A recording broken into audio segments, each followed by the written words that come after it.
Donald Trump's personal lawyer for more than a decade once boasted he'd take a bullet for his boss. But last night he sent a judicial bullet the other way. Michael Cohen admitted breaking the law on campaign finance. He said he'd paid hush money to two alleged former Trump mistresses in coordination and at the direction of the man now sitting in the Oval Office. Could this be the worst crisis to face the US presidency since Watergate? Also tonight, Facebook dogged once again by fake accounts. 650 are taken down for allegedly targeting British politics. MPs say it's just the tip of the iceberg. Tenants on housing benefits turned away by letting agents. It's happening more and more. Why? And the wool trade, fluffy, bucolic, part of our national mythology. But in an exclusive and disturbing report, we show its darker side. So an embattled President Trump has lashed out again at the man who was once his personal fixer, accusing Michael Cohen of making up stories to get a deal. This after Cohen claimed in open court that he had been personally directed by the president to break campaign finance laws. Mr. Trump had nothing but praise for Paul Manafort, another key aide who was also convicted yesterday for financial crimes, declaring he had such respect for a brave man. But as the president's grim expression betrayed, it's been 24 hours of legal and political meltdown. I should warn, our report contains flash photography. President Trump stepped from Air Force One with his usual slow swagger. But the hard truth is he'd returned to Washington, D.C. implicated in a federal crime by his former right-hand man. This drama of his own making threatens to envelop him. Navigating the darkness, his convoy drove through the rain to the White House. The president entered his residence silently, his garrulous lawyer Rudy Giuliani trailing behind him. As it turns out, Trump has a real problem with lawyers who talk too much, especially now that Michael Cohen, the lawyer and fixer who once swore he'd even take a bullet for the boss, flipped to the feds in an historic flip to end all flips on Tuesday. The 51-year-old Trump confidant pleaded guilty to a number of financial crimes, including two, he told the court, candidate Trump directed him to carry out. There it was in black and white, emblazoned with United States versus Michael Cohen. The plea deal explained the prosecutors will accept a guilty plea from Michael Cohen on counts 1 through 8. Here's how they break it down. Counts 1 through 5 charge the defendant with evasion of personal tax, 6 with making false statements to a financial institution. But it is counts 7 and 8 that catapult the Cohen prosecution into bombshell territory, counts of campaign finance violations. They relate to payments to two women, Stormy Daniels and Karen McDougal, both of whom allege they had affairs with Donald Trump, which he denies. Both were paid off in what the prosecution considered an illegal campaign payment. Karen McDougal's story was bought up by the National Enquirer for $150,000 and never published. Asked to describe that crime in court, Michael Cohen stood and addressed the judge, reading from notes.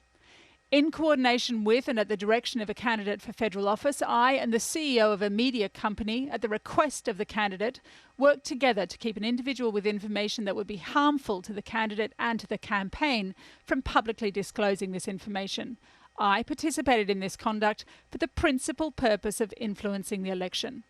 So that was Karen McDougal. Here's how Cohen describes the $130,000 payment to Stormy Daniels. Again, in coordination with and at the direction of the same candidate, I arranged to make a payment to a second individual with information that would be harmful to the candidate and to the campaign to keep the individual from disclosing the information. The monies I advanced through my company were later repaid to me by the candidate. I participated in this conduct, which on my part took place in Manhattan, for the principal purpose of influencing the election. I'm automatically attracted to beautiful. I just start kissing them. It's like a magnet. That second hush money payment was agreed just days after the notorious Access Hollywood tape surfaced. You remember, how could anyone forget, the grand display of misogyny and bragging about sexual assault.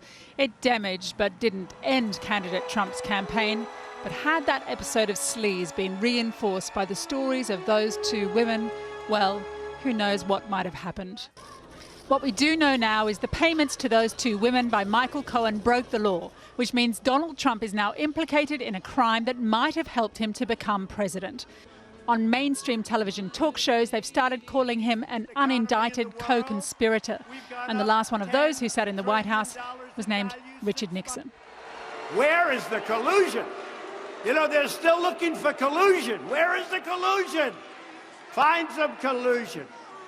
We want to find the collusion. On stage in West Virginia last night, the president didn't mention Michael Cohen or indeed Paul Manafort, but he did sling mud, as is his way, at the Mueller inquiry, or witch hunt, as he prefers to call it. In the audience, Trump supporter Wayne Gatto was focusing on the positive. Our country was heading into a terrible situation. And this man, in my mind, has rescued America. He is a warrior and a hero. Asked about the Cohen court case, he said, "They're all pieces of the puzzle, and I think the puzzle is important, but I don't follow those issues. I follow what's happening in general, what's best for the country." Back in D.C., senior Democrats were circling to attack the president after one of his most damaging days in office. Donald Trump has behaved in ways that, once it becomes public, causes the American people to say, what's wrong here? This is the most corrupt presidential administration in living history. The president has consistently denied any wrongdoing. Still, you've got to wonder how he might today be reflecting on that impulse back in April that sent him to the cheap seats of Air Force One to shoot the breeze with reporters, even if it meant facing questions about payments to Stormy Daniels. Did you know about the $130,000 payment to Stormy Daniels?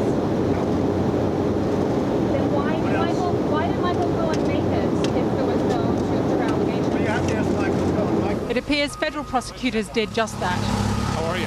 Not only that, but they raided Cohen's apartments and offices, hoovering up electronic devices, paperwork and tapes.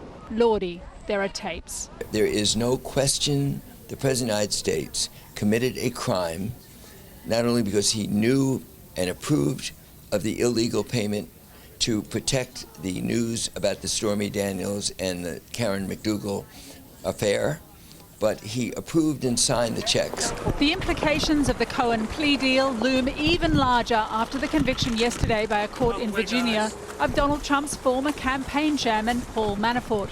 He faced 18 charges linked to financial crimes and was convicted on 8 counts. He now faces a potential maximum sentence of 80 years. That is, if the president doesn't pardon him. Yeah, it's too bad. I feel badly for both. I must tell you that Paul Manafort's a good man. It doesn't involve me, but I still feel, you know, it's a very sad thing that happens. This has nothing to do with Russian collusion. This started as Russian collusion. This has absolutely nothing to do. This is a witch hunt, and it's a disgrace. Opponents of the president last night made it clear who they thought was the disgrace, lighting up the entrance to Trump International with the words guilty and criminal, and in case you missed it, felons welcome here. His criminal associates bringing a whole world of trouble right to the president's doorstep. And within the last half hour, the US network Fox News has released some clips from an interview they've done with President Trump.